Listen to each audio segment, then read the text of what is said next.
Those of you who have dated someone you considered a society determined 10/10ths in physical appearance, what was it like? The good and the bad. Welcome to WtfRedd, the only Askreddit channel that will blow your mind. Like and subscribe right now to support Pepe's career as an independent musician. He was conceited as all fuck. I remember her telling me once I was so lucky to be with her. I really felt like a visitor in her world. I realized quickly that sex meant less for her as a connection and more to validate her appearance. Because of the societal 10s are 5s at best to me, because I very unfairly assume they are a conceited shitlords because of her.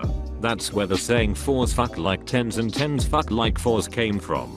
I dated a girl like that for a few weeks and then ended it. I'm sure like anything else that not all are like that, but this one was. In college my favorite hookups were bigger girls who had gotten skinny. They looked great and were very eager to please. God, I had fun.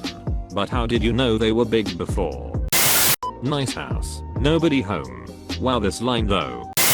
Ignoring what it was actually like between her and me, because that's way complicated for a variety of reasons. I'll just stick to the pros and cons of what it's like being out and around the city and in your circle of friends with someone like that. Pros. It's fucking ego stroking, watching all the heads turn. You get special treatments and places. They'll seat you somewhere good because the venue wants her to be seen.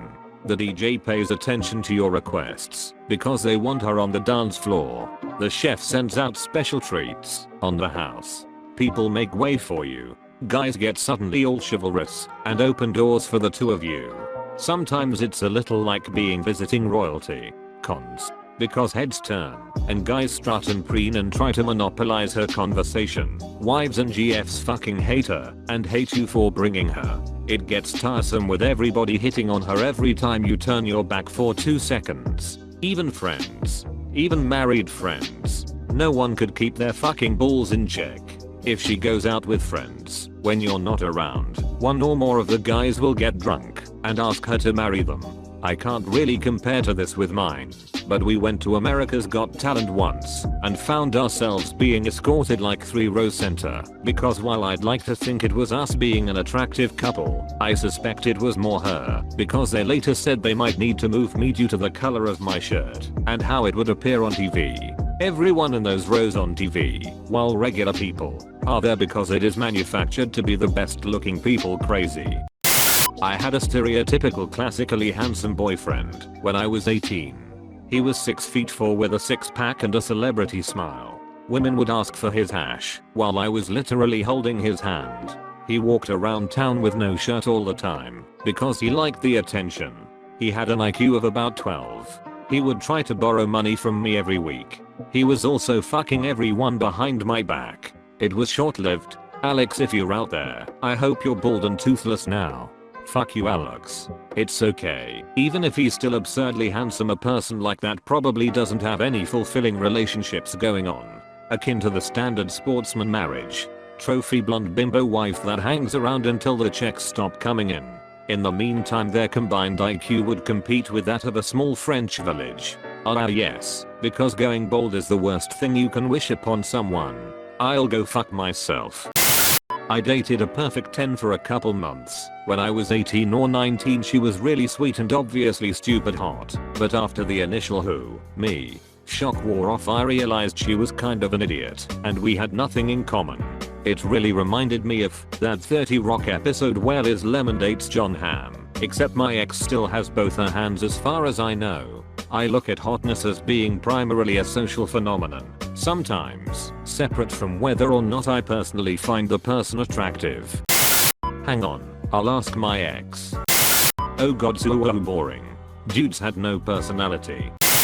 My current GF is, as my friends and hers like to say, supermodel pretty. Body, face, and personality is killer. She genuinely doesn't see it through self-defeating expectations, which probably is why she's so modest and humble about it.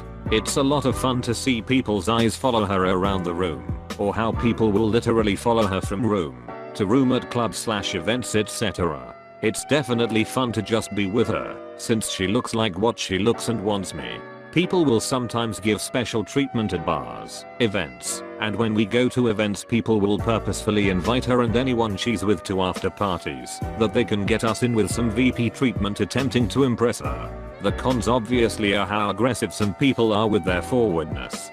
Guys will wait for me to go get a drink or to the restroom and immediately follow up to talk to her, try to walk places with her to try to get her alone, etc. People also have a tendency due to that of disliking me for being with her and come off as very rude.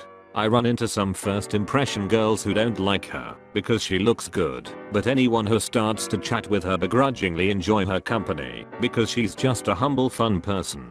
She genuinely does not see that she's attractive, and that's annoying sometimes. I think because she's humble and genuinely cares for people and we have so many things in common, the relationship itself is amazing.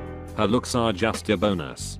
But like, wow. Some days I wake up in the morning and look beside me and I'm just absolutely floored all over again. Great response and very insightful. And it's good she is humble about it. Human beings suck and how they try to take advantage of any situation presented to them. Horrible. She could not handle things ever not being her way. She was always disappointed or angry, which always made me sad and depressed. She kept trying to move into my act at the time as well, and I feared having to deal with that 24/7. Damn, that sounds rough. Gotta raise the kids these days to be humble and appreciative of their life, not spoil them. Then again, a lot of parents are shit. And all the guys that continued to spoil her. Attractive people really do have different lives. Yep. If a girl is used to being put on a throne, she is going to expect it. While I don't subscribe to a lot of the red pill crap, much of it does make sense from a societal and biological perspective. A girl finds a guy really hot, but he doesn't treat her how other guys treat her, pedestal, so it forces her off her pedestal and doubles her efforts to get him to like her, and before she knows it, she is doing everything she can to get his attention. Upside is she's hot as hell up. Downsides include other guys who, by the way, guys are dicks, thinking they've got to show off and try talk her up.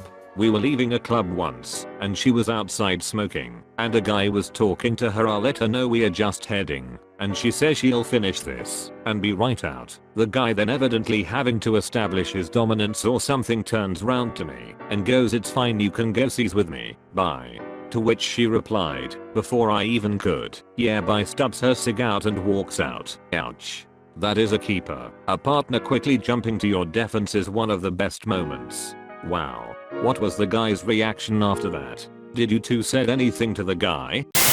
I had a one night stand with a guy with a huge dick, ridiculously big, I mean at least 10 inches long and a full hand and a half of girth, a rock hard body and a crest commercial smile. He basically just starfished while I rode him and then came in my mouth and expected me to swallow. I was so disinterested at this point that I spat it out on his stomach and left. Such a shame to waste of a godly penis on starfishing. Wow, that's interesting. I heard that most hot girls fuck like them just being there is enough to make you come, but I didn't know hot guys did too. She was a model, but due to her ethnicity and where we lived, she was black, and we were in Asia. She got nowhere near the level of attention you'd expect. But the guys she attracted were often persistent to the point of stalker behavior. Also, when we first started sleeping together, she would just kind of lay there. She was still young and inexperienced, but most of her previous partners had been older men who were so turned on by her body, which was admittedly fucking flawless, that they just came in no time without her really having to participate. The only really annoying thing was her fitness regimen. She spent at least 3 hours a day at the gym and would never join me for an unhealthy meal or dessert. The good sex was great. The bad, she stabbed me in the hip with a screwdriver. She was emotionally/physically abusive, refused to tell anyone we were dating, refused to go out in public with me for the most part. The one time we went out for dinner was Wendy's drive-thru, and I had to keep out of sight. Bruh, in my defense, she was hot as hell, and it was my first relationship. Eventually I realized that something was off and broke things off with her for good, but still, I was a dumbass. Brew up. I was seeing/hooking up with an insanely attractive Puerto Rican girl, who I'm so incredibly lucky to not have ended up in a relationship with despite myself and even her friends pushing for it heavily. Turned out that the girl was a complete psychopath, extremely manipulative of her friends, had a serious drug problem, all eyes and everyone's undivided attention always had to be on her. She needed to be spoiled at all times, and I mean, I get it. It's what she was used to, but the narcissism was next level, and she had the mind games perfected to a science. She was incredibly fun to be around, ridiculously intelligent, had just about every single one of my favorite qualities in a woman person, but so incredibly toxic, and aside from a really rough upbringing, I think it was the looks that made her into such a shitty character. I heard just the other day that she swindled a man out of $600 for rent and had been leading him on for months. Best part is that not only did she have a BF while she was scamming that dude, but she was scamming the dude and had a boyfriend all the while we are fucking. Thanks for tuning in for this WtfRedd episode. Don't forget to like and subscribe to the one and only Askreddit channel that will blow your mind every time.